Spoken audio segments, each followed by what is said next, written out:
तुम्हारे लिए होगा घाटों का बनारस, सांड सीढ़ी और सन्यासों का बनारस, इश्क मोहब्बत अफसानों का बनारस, गली से निकला एक बनारस और गली से निकल ना पाए बनारस, ये बनारस वो Banaras. Good morning ladies and gentleman, boys and girls, welcome back to face blog. আমি শহীদ, তোমরা দেখছো শহীদ ব্লগ। দেখছোটা খুব সুন্দর জায়গায় দাঁড়িয়েছি। টাইম আপডেট 6:10 আর আমি আছি আশিঘাটে, এসছি আরতি দেখতে।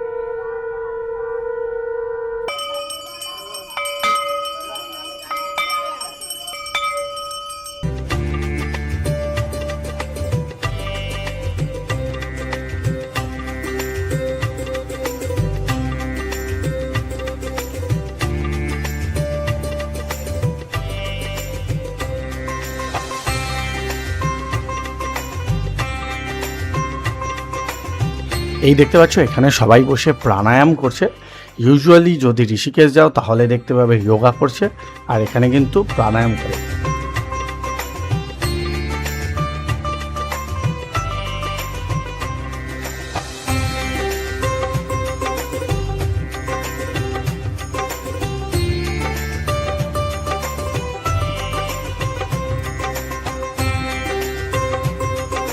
নাও, সকালবেলায় খুব সুন্দর একটা গঙ্গা আরতি দেখলাম। তারপরে এবার এসছি সাইট সিন করতে, লোকাল সাইট সিন তো করতেই হবে, যেহেতু আমি তার একা আসিনি, আমার সঙ্গে অনেক লোক এসেছি, যত লোক সব আমার সঙ্গে এসেছি।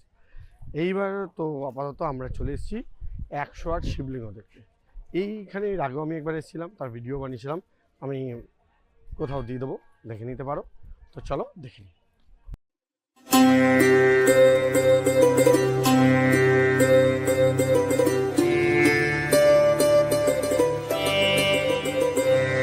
এই দেখতে পাচ্ছ কত কত শিবলিঙ্গ, এরকম টোটাল 108 লিঙ্গ কিন্তু এই মন্দিরটার ভেতরে আছে। মন্দিরটা প্রচণ্ড সুন্দর করে সাজানো।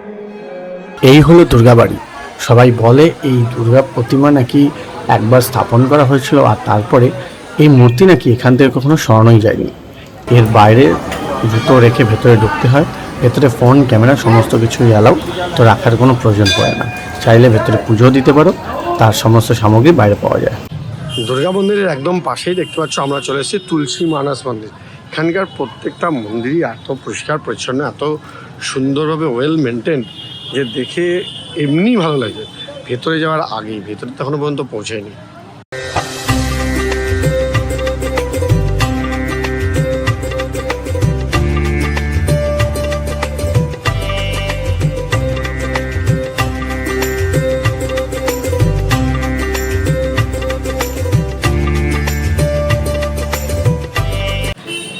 আগেই বলেছি কাশী কিন্তু মন্দিরের শহর।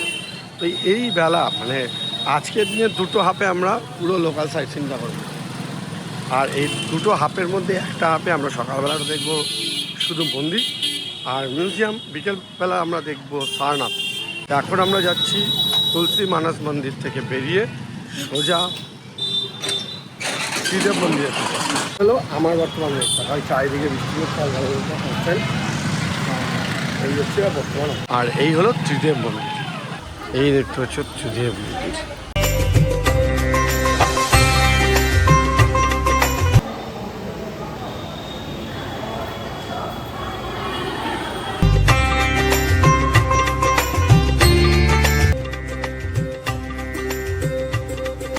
দেখো, এবার আমরা চলে এসেছি সংকট মোচন হনুমান মন্দির।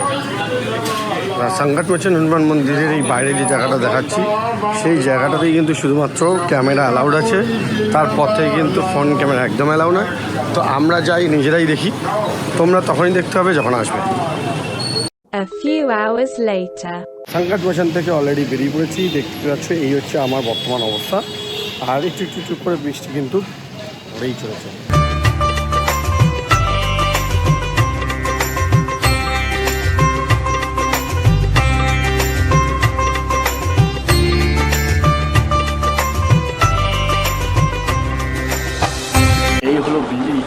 बनारस हिंदू यूनिवर्सिटी एशियार लार्जेस्ट यूनिवर्सिटी साइजर दिक থেকে প্রায় 1300 একরের উপর কিন্তু এই ইউনিভার্সিটি তৈরি। আর এই ইউনিভার্সিটির ভেতরেও কিন্তু ঢোকার জন্য জুতো বাইরে রেখে তারপরে ঢুকতে রাখার জন্য যথেষ্ট স্ট্যান্ড আছে। আর দেখতেই পাচ্ছ চারিদিকে প্রচণ্ড বৃষ্টি হচ্ছে। আজকে মনে হচ্ছে সারাটা দিন এইভাবেই কাটবে।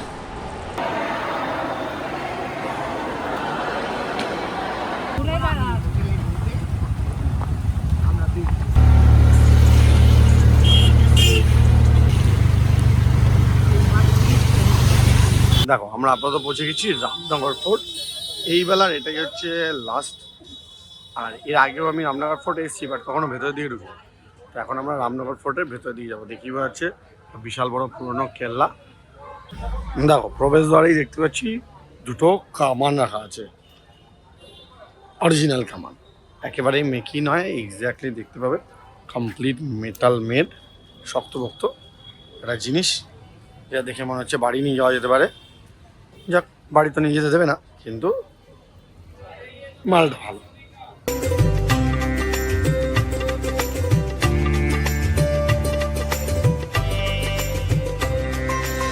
হলো রামনগর ফোর্টের ভেতরেটা, আর এই হচ্ছে টিকিট কাউন্টার।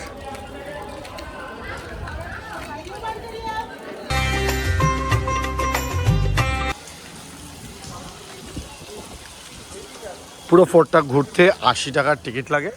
আর এই হচ্ছে পুরো ফোর্টটার মধ্যে অ্যাকচুয়ালি অনেকগুলো মিউজিয়াম আছে। সেই মিউজিয়ামগুলোই আসল দেখার মতো।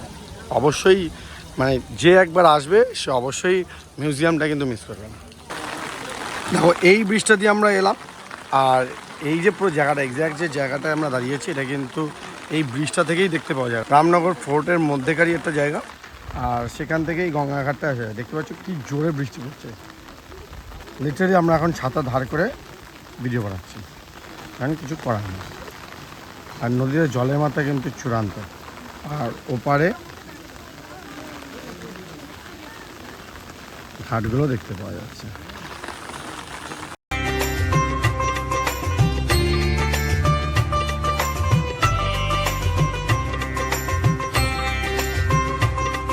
আফটার অল আমরা চলে এসেছি সারনাথে, বুঝতেই পারছো। এক তো মেঘ দেখতে পাচ্ছ, প্লাস হচ্ছে বৃষ্টিও দেখতে পাচ্ছ। অদ্ভুত টাইপের বৃষ্টি পড়ছে, পড়েই চলেছে। ওই রিসেন্টলি একটা মিম খুব চলছে না, সে বলছে তোমাদের ওখানে না বলছে না, হইং যাচ্ছে ওই এখানকার অনেকটা এরকম অবস্থা। তো আমরা আপাতত সারনাথ চলে এসেছি।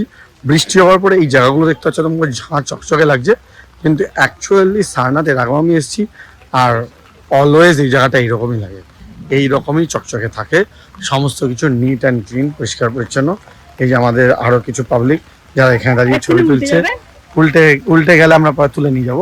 আর এই যে স্পেসিফিক জায়গাটা, এই যে বুদ্ধা স্ট্যাচুটা, এর আগে আমি কখনো দেখিনি, তো আমি প্রথম দেখলাম। এটা নতুন করে তৈরি হচ্ছে, and already it's look so amazing. দেখে যা বোঝা যাচ্ছে যখনই পুরো স্ট্যাচুটা তৈরি হয়ে যাবে অসাধারণ সুন্দর লাগবে। আর দেখতে পাচ্ছ বড় বড় কিন্তু অনেকগুলো স্ট্যাচু রয়েছে। এই সারনাথ হলো এমন একটা উদ্যান যেখানে গৌতম বুদ্ধ প্রথম বোধি লাভ করার পর প্রথম ধর্ম নিয়ে চিন্তাভাবনা করেন এবং তার 4 জন শিষ্যকে 4 দিকে যাওয়ার প্রস্তাব দেন।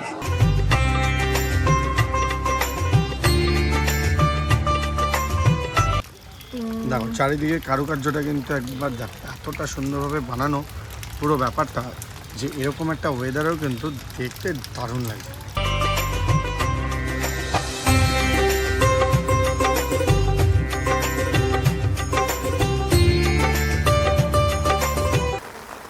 দেখো আপাতত পৌঁছে গেছি কিন্তু সারনাথের যে মেন স্তূপটা আছে, ঠিক সেই স্তূপটার সামনে।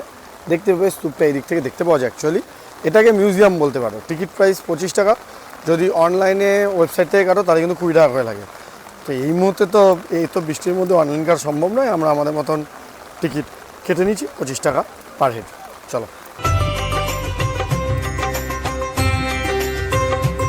এই দেখতে পাচ্ছ এটা কিন্তু একদম সারনাথের সেই সমস্ত এগুলোকে বৌদ্ধ স্তূপা বলে। ছোটো স্তূপ দেখতে পাচ্ছ, সেগুলো কিন্তু বৌদ্ধ স্তূপা বলে। আর এই জায়গাটা, এই একটা বড় স্তূপ আছে, আমরা এগিয়ে গিয়ে দেখাচ্ছি তোমাদের। বুঝতেই পারছো প্রচণ্ড মাত্রায় বৃষ্টি পড়ছে। সাচি যে স্তূপ আছে, বুঝতে এক ধরনের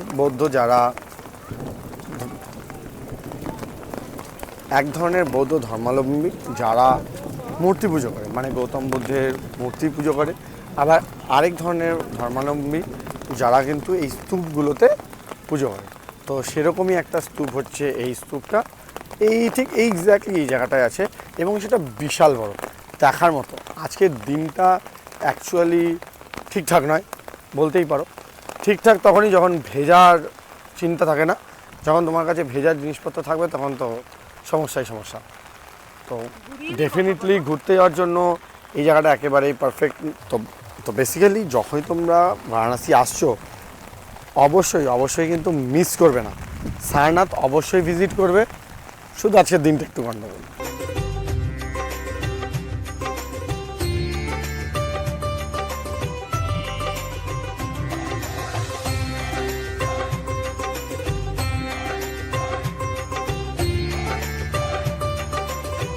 এই দেখো, এই যে গাছটা দেখতে পাচ্ছ, এই গাছটাই সেই বোধি বৃক্ষ, যার তলায় বসে ভগবান বুদ্ধ কিন্তু ধ্যান করতেন।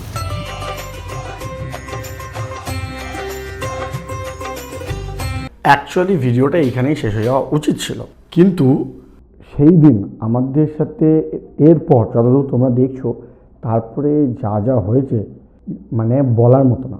আমি তোমাদের কিছু নিউজ আর্টিকেল দেখিয়ে দিচ্ছি যে অ্যাকচুয়ালি আমাদের সঙ্গে কী হয়েছিল। দেখতে পেলে আমরা বৃষ্টিতে তো ছিলাম, তারপর আমরা যখন ফিরছি কি অতিরিক্ত মাত্রায় রাস্তায় জল জমেছিল সেটা আমি জাস্ট এক্সপ্লেন করতে পারবো না। এই নিউজ আর্টিকেলগুলোর মধ্যে তোমরা এটা দেখতে পাও। বা সেদিন ছিল 3rd অক্টোবর। তো 3rd অক্টোবরের নিউজ যদি তোমরা ইউটিউবে খোঁজো বারাণসী নিউজ, তোমরা ডেফিনেটলি দেখতে পাবে যে সেদিনকে এত অতিরিক্ত বৃষ্টি হয়েছিল যে একটা সার্টেন জায়গা অবধি আমরা ফিরে এসেছিলাম। বারাণসী গধুলিয়া চক থেকে সারনাথের ডিস্টেন্স প্রায় 13 কিলোমিটার। আমরা আসতে পেরেছিলাম অলমোস্ট 11-11.5 কিলোমিটার মতন আসতে পেরেছিলাম। তারপর আমাদের গাড়ির ড্রাইভার, মানে শুধু একটা গাড়ি না, আমাদের টোটাল 5টা অটোতে আমরা গেছিলাম। 5টা অটোর ড্রাইভার প্রত্যেকেই বলে দেয় যে ওই লাস্ট পার্টটা আর কেউ আসতে পারবে না। অ্যাকচুয়ালি পরিস্থিতিও ছিল না, অত জল আমি তো আমার জীবনে কোনো দিন দেখিনি। যখন আমরা ফিরি অলমোস্ট আমার হাইট ধরে নাও 5 ফুট 10 ইঞ্চি মতন, আমার কোমর অবধি জল ছিল। আমার মনে পড়ে না আমি কলকাতায় এত জল কোনো দিন দেখেছি। কিন্তু আমরা যত বাড়ি মানে ড্রাইভার বা আশেপাশের সমস্ত লোককে যকেই জিজ্ঞেস করেছি, তারা প্রত্যেকেই কিন্তু বলেছিল যে বৃষ্টি কমে গেলে 1 থেকে 1.5 ঘন্টার মধ্যে জলটা কমে যাবে। অ্যাকচুয়ালি সেই সময় আমাদের একেবারেই বিশ্বাস হয়নি। তারপর আমরা অলমোস্ট 2 কিলোমিটার হেঁটে আমাদের হোটেলে পৌঁছাই এবং সে অতিরিক্ত জল, প্রায় কোমর অবধি জল। রাত্রি 8:30 নাগাদ আমরা হোটেল অবধি পৌঁছাই। তো এটা একটা নতুন এক্সপিরিয়েন্স হলো। সমস্ত এক্সপিরিয়েন্সই গুড এক্সপিরিয়েন্স, কখনোই বলবো না এটা একটা ব্যাড এক্সপিরিয়েন্স।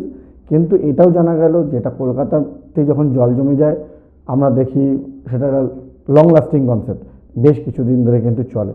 কিন্তু এদের প্রত্যেকের কাছ থেকে আমরা জানতে পারলাম যে জল কিন্তু থাকবে না। এবং সত্যি পরের দিন ঘুম থেকে উঠে যে জায়গা থেকে আমি অ্যাকচুয়ালি 1 কোমর জলে হেঁটে এসেছি, পরের দিন সকালে দেখলাম জলই নেই। তো এই ব্যাপারটা খুব ভালো লেগেছে। বাকি আমার বারাণসী ট্রিপ তো অসাধারণ হয়েছে, আমার তো খুব ভালো লেগেছে। তোমাদের ভিডিওগুলো কেমন লাগছে সেটা বলো, আর যদি ভালো লেগে থাকে hit like, do subscribe. Thank you making me part of it. Also listen to the next vlog. Until next time, signing out, Shorit. Bye bye. Good night.